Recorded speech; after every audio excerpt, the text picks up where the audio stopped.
নমস্কার বন্ধুরা, মুন কিচেনে আপনাদের স্বাগত। সম্পূর্ণ নতুন একটা ভিডিও নিয়ে আপনাদের সামনে আবারও হাজির হয়েছি। আমাদের ইউটিউব চ্যানেলে নতুন হয়ে থাকলে চ্যানেলটিকে সাবস্ক্রাইব করে দেবেন এবং আমাদের ফেসবুক পেজ মুনমুন মণ্ডলকে ফলো করে আমাদের পাশে থাকবেন।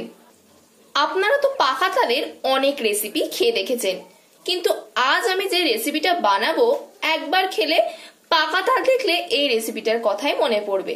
মনে হবে যে পাকা তাল আছে ঘরে, তাহলে এই রেসিপিটাই বানিয়ে ফেলি। দেখুন, একটা ছিঁড়ে দেখাচ্ছি, কত নরম তুলতুলে হয়েছে, একেবারে সুন্দর, জমে যাবে একেবারে খেলে।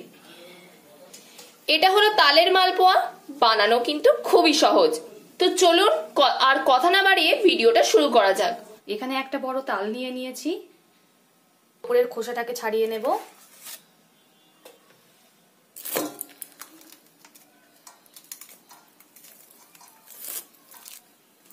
ঠিক এইভাবে সব খোসাগুলোকে ছাড়িয়ে নেব।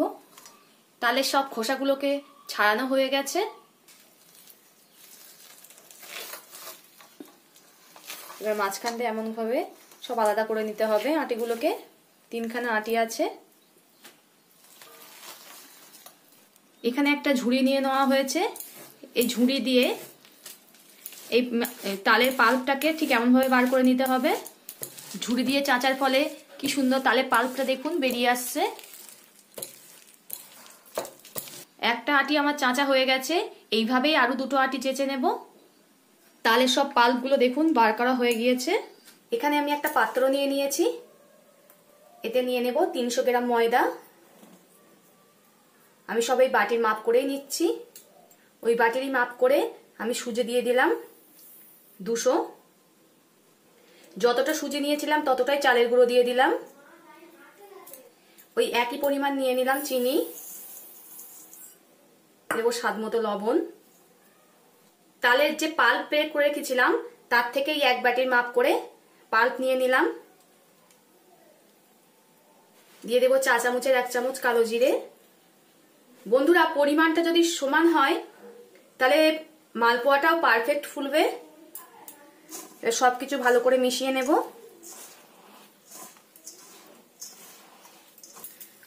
অল্প অল্প জল দিয়ে সুন্দর একটা পেস্ট তৈরি করব।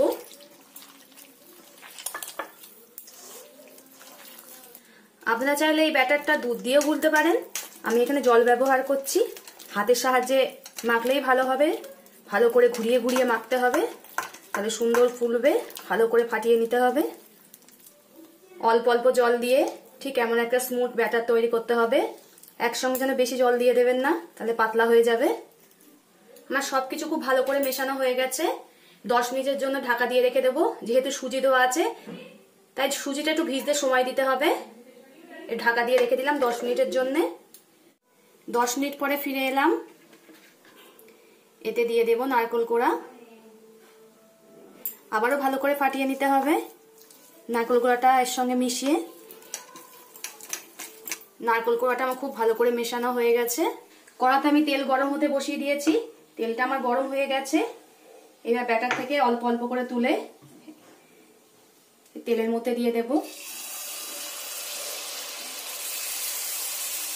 দেখুন কত সুন্দর ফুলেছে। আপনাদের একটা তুলে দেখাচ্ছি, দেখুন কত সুন্দর ফুলেছে। এটাকে নামিয়ে নেব। আবারও একটা কড়ার মধ্যে দিয়ে দিলাম।